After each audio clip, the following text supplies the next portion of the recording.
नमस्कार साथियों, स्वागत है आपका अपने चैनल सरकारी जॉब ज्ञान पर। एक बार फिर आप लोगों के लिए लाए हैं कुछ नई जॉब अपॉर्चुनिटीज़, जिसमें कि महाराष्ट्र के ट्रैवल डेवलपमेंट डिपार्टमेंट की तरफ से कुछ भर्तियां देखने के लिए मिल रही हैं, जिसमें टोटल 611 भर्तियां रहने वाली हैं। एंड इसके आगे वीडियो में बात करने वाले हैं कि इन टोटल 611 भर्तियों में किस किस पोस्ट के लिए कितनी कितनी वैकेंसीज अवेलेबल कराई गई है। एंड आगे ये भी बात करेंगे कि इस भर्ती के लिए eligibility criteria, age limit and selection process के बारे में बात करेंगे, क्या क्या चीज़ें रहने वाली हैं। तो सब चीज़ों पे हम डिस्कस करने वाले हैं, तो वीडियो को लास्ट तक ज़रूर देखिए। सबसे पहले यहाँ पे इसके ओवरव्यू के बारे में बात कर लेते हैं। तो यहाँ पे सबसे पहले ऑर्गेनाइजेशन का नाम आ जाता है यहाँ पे Maharashtra tribal development department. And total vacancies जैसे कि आपको बताया 611 टोटल वैकेंसीज यहाँ पे रहने वाली है। पोस्ट नेम यहाँ पे किस किस पोस्ट के लिए यहाँ पे वैकेंसीज अवेलेबल कराई गई हैं। तो यहाँ पे कुछ पोस्ट बताई गई हैं, जैसे कि senior tribal development inspector, research assistant, senior clerk, superintendent and इसके अलावा और भी काफ़ी पोस्ट अवेलेबल कराई गई है, जिसके बारे में हम आगे वीडियो में बात करने वाले हैं। एप्लीकेशन मोड की बात की जाए तो यहाँ पे ऑनलाइन ही आपको एप्लीकेशन फिल करनी है। आप अगर पढ़ना चाहते हैं तो आपको ऑनलाइन एप्लीकेशन फॉर्म फिल करना होगा। जॉब लोकेशन की बात की जाए तो यहाँ पे महाराष्ट्र के अंदर आपको जॉब करनी है। एंड देन सिलेक्शन प्रोसेस, यहाँ पे आपका एक CBT एग्ज़ाम होगा, जिसमें कि आपको कंप्यूटर बेस्ड एग्ज़ाम होगा। उसके बाद आप अगर उसको क्लियर कर लेते हैं तो आपका एक डॉक्यूमेंट वेरिफिकेशन एक प्रोसेस होगा, जिसके अंदर आपके डॉक्यूमेंट वेरीफाई किए जाएंगे। एंड आगे बात कर लेते हैं इस एप्लीकेशन फॉर्म को फिल करने की टाइमिंग की बात कर लेते हैं। वो तो आपके पास यहाँ पे 12 अक्टूबर से 2 नवंबर तक का आपके पास टाइम रहेगा। आप इतने टाइम में कभी भी अपना फॉर्म फिल कर सकते हैं। एंड ऑफिशियल वेबसाइट की बात की जाए तो अगर आपको ऑफिशियल वेबसाइट चाहिए तो आप हमारी वेबसाइट पे हिंदी में विकी पे विजिट करें, यहाँ पे आपको ऑफिशियल वेबसाइट मिल जाएगी। एंड नेक्स्ट यहाँ पे कुछ और इंपॉर्टेंट डेट्स की बात कर लेते हैं। Starting date and last date आपको बताया कि 12 अक्टूबर से 2 नवंबर तक आपके पास टाइमिंग रहेगी इस एप्लीकेशन फॉर्म को फिल करने की। एंड देन इसके बाद आपका पेमेंट जो एप्लीकेशन फ़ी होगी, जो उसकी डेट होगी, वो भी आपको उसी टाइम के अंदर पे करनी है। उतना ही टाइम रहेगा। आप अगर फॉर्म जैसे कि अगर आप फॉर्म भरते हैं उसके अगर जस्ट बाद अपना फॉर्म फिल करके फ़ी पेमेंट करना चाहते हैं तो आप तब भी कर सकते हैं। कुछ टाइम बात करना चाहते हैं उसके तो तब भी कर सकते हैं, बट आपकी जो टाइमिंग रहेगी 12 से 2 के बीच में ही रहनी चाहिए। एंड जो डेट होगी आपके एग्ज़ाम की वो अभी आपको नोटिफाई नहीं करा गया है, तो आपको time to time official website पर विजिट करते रहिए। वहाँ पे आपको ऑफिशियली बता दिया जाएगा कि डेट कब होगी, तो आपको वहाँ से इंफॉर्मेशन ये मिल जाएगी। नेक्स्ट यहाँ पे बात कर लेते हैं एप्लीकेशन फ़ी की। तो यहाँ पे जो जनरल कैंडिडेट्स रहने वाले, जनरल कैटेगरी के कैंडिडेट्स होंगे, उनके लिए 1000 रुपीज़ यहाँ पे करने होंगे एप्लीकेशन फॉर्म को फ़ी करने के लिए। एंड देन यहाँ पे जो BC and ADD, orphans, PWD, ex serviceman candidates की कैटेगरी से जो यहाँ पे हैं, तो यहाँ पे उनको 900 रुपये पर पर्सन यहाँ पे पेमेंट करना होगा। एंड जो पेमेंट मोड आपको रहेगा ऑनलाइन बताया गया। एंड ऑनलाइन आप कैसे भी यूज़ कर सकते हैं। अगर आप रुपए यूज़ करना चाहते हैं, वीज़ा, मास्टर कार्ड, एंड यहाँ पे कुछ और चीज़ें यहाँ पे प्रोवाइड कराई गई हैं, अगर आप जो भी यूज़ करते हैं उनसे आप इजीली पेमेंट कर सकते हैं। नेक्स्ट यहाँ पे एलिजिबिलिटी क्राइटेरिया की बात कर लेते हैं।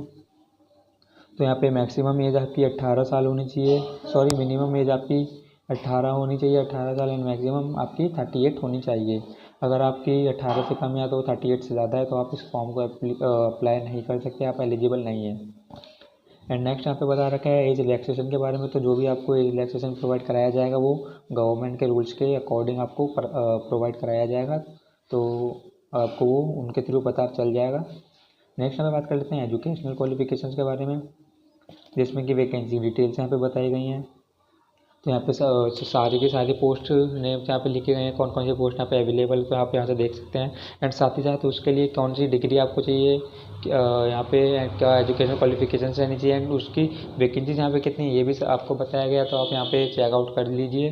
सीनियर ट्राइबल डेवलपमेंट इंस्पेक्टर है, यहाँ पे टोटल 18 वैकेंसीज अवेलेबल है। क्वालिफिकेशन उसके लिए degree in art, science, commerce, किसी में भी आपके पास डिग्री होनी चाहिए, तो आप इसके लिए अप्लाई कर सकते हैं। रिसर्च असिस्टेंट के लिए यहाँ पे 19 वैकेंसीज अवेलेबल हैं। एंड इसमें आप के पास कोई भी डिग्री है तो आप तब अप्लाई कर सकते हैं। एंड यहाँ पे आगे और भी सारी वैकेंसीज उनकी डिटेल्स एंड क्वालिफिकेशन यहाँ पे बताई गई हैं, आप यहाँ से चेकआउट कर सकते हैं। आपको जिसमें इंटरेस्ट हो आप उनको यहाँ से उसके लिए फॉर्म फिल कर सकते हैं। नेक्स्ट यहाँ पे बात कर लेते हैं इसको अप्लाई कैसे करना है। तो आपको विजिट करनी है ऑफिशियल वेबसाइट, जिसको हमने बता चुके हैं आपको कि आपको कैसे विजिट कर पाएंगे। तो आपको हमारी वेबसाइट हिंदी में विकी पे विजिट करना है। देन आपको ये आर्टिकल वहाँ पे सिलेक्ट कर लेना, वहाँ पे फाइंड आउट करना है आर्टिकल, एंड देन यहाँ पे से आपको स्क्रॉल डाउन करके एकदम एंड में लिंक मिल जाएगा। तो सबसे पहले आपको विजिट कर लेना था, एंड देन आपको एप्लीकेशन फॉर्म को फिल करना है, जिसमें कि आपसे कुछ personal details, academic details and आपकी एम्प्लॉयमेंट डिटेल्स मांगी जाएगी, वो आपको अच्छे से भर देनी है। एंड उसके बाद आपको कुछ डॉक्यूमेंट्स अपलोड करने रहेंगे। तो आपको अपने डॉक्यूमेंट्स अपलोड करते रहना है कि आपकी कुछ फोटोग्राफ होगी, सिग्नेचर एंड कुछ और इम्पोर्टेंट नेसेसरी एजुकेशन सर्टिफिकेट्स, वो भी आपको अपलोड कर देने हैं। नेक्स्ट यहाँ पे बात करते हैं एप्लीकेशन फ़ी की। तो आपको कब से कब तक कब किससे आप पे कर सकते हैं। तो यहाँ पे आप अपनी payment debit card, credit card, cash भी आप जो भी यूज़ करते हैं उससे पे कर सकते हैं। नेक्स्ट यहाँ पे सबमिट एंड प्रिंट।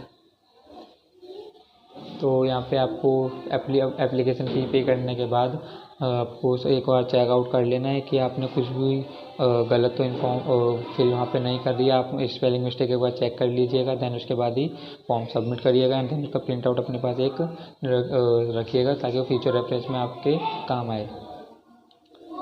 नेक्स्ट यहाँ पे बात कर लेते हैं सिलेक्शन प्रोसेस की। तो डॉक्यूमेंट वेरिफिकेशन यहाँ पे सबसे पहले आपका एक CBT आपका एग्ज़ाम होगा, कंप्यूटर बेस्ड एग्जामिनेशन आपका होगा, एंड देन आपका एक जो भी उसमें कैंडिडेट सिलेक्ट होते हैं उनको डॉक्यूमेंट वेरिफिकेशन के बुलाया जाएगा, एंड देन उसके बाद आपका सिलेक्शन की प्रोसीजर आपका चलेगा। देन अगर आपको इसके लिए exam date and syllabus and उसका पैटर्न जानना है तो आप ऑफिशियल वेबसाइट विजिट करके वहाँ पे चेक कर सकते हैं। एंड यहाँ पे कुछ इंफॉर्मेशन दी गई है, इंपॉर्टेंट इंस्ट्रक्शंस दी गई है, तो यहाँ पे आप ये चेकआउट कर सकते हैं। And sure that all information entered is accurate and matches the details in the official document. तो ये चीज़ आपको बताई थी अभी, जैसे कि अगर आप जो भी आपका ऑफिशियल डॉक्यूमेंट्स में आपकी स्पेलिंग नेम की स्पेलिंग है वो आपकी यहाँ पे सेम होनी चाहिए, एंड जो भी इंफॉर्मेशन आप फिल करते हैं वो यहाँ पे एग्जैक्टली सेम टू सेम होना चाहिए। सेकंड पॉइंट यहाँ पे keep a copy of fee received and application form for the future reference. तो यहाँ पे आपको ये भी बताया गया है कि आपको अपने पास एक स्क्रीनशॉट रख लेना है, जैसे कि वो आपके फ्यूचर रेफरेंस में काम आए, एंड एक प्रूफ रहे आप पे कि आपने ये फॉर्म फिल करा है एंड आपने फ़ी पेमेंट भी करी है। तो ये यहाँ पे यही बताया गया है। देन यहाँ पे लास्ट पॉइंट यहाँ पे बताया गया stay updated on notification about the examination date and admit card release. तो यहाँ पे आपको अपडेटेड रहना, जो भी इंफॉर्मेशन आती है, कुछ भी अपडेट ऑफिशियल वेबसाइट पे होता है तो आपको वो टाइम टू टाइम विजिट करते रहना है। कुछ भी इंफॉर्मेशन आती है, कुछ अपडेट होता है तो वहाँ पे आपको चेकआउट करते रहना है एंड अपडेटेड रहना है। तो यहाँ पे यही चीज़ यहाँ पे बताई गई हैं, कुछ इंस्ट्रक्शंस जो कि आपका फॉलो करते रहना है। एंड देन यहाँ पे कुछ इंपॉर्टेंट लिंक्स दी गई हैं, अगर आपको अप्लाई करना है तो आप यहाँ से अप्लाई कर सकते हैं। देन अगर आपको कुछ नोटिफिकेशन डाउनलोड करना है तो वो भी आप यहाँ से कर सकते हैं, एंड ऑफिशियल वेबसाइट पर विजिट करना है तो वो भी आप यहाँ से कर सकते हैं। एंड आपको अगर वीडियो अच्छी लगी हो तो वीडियो को लाइक करें, शेयर करें, सब्सक्राइब करें। धन्यवाद।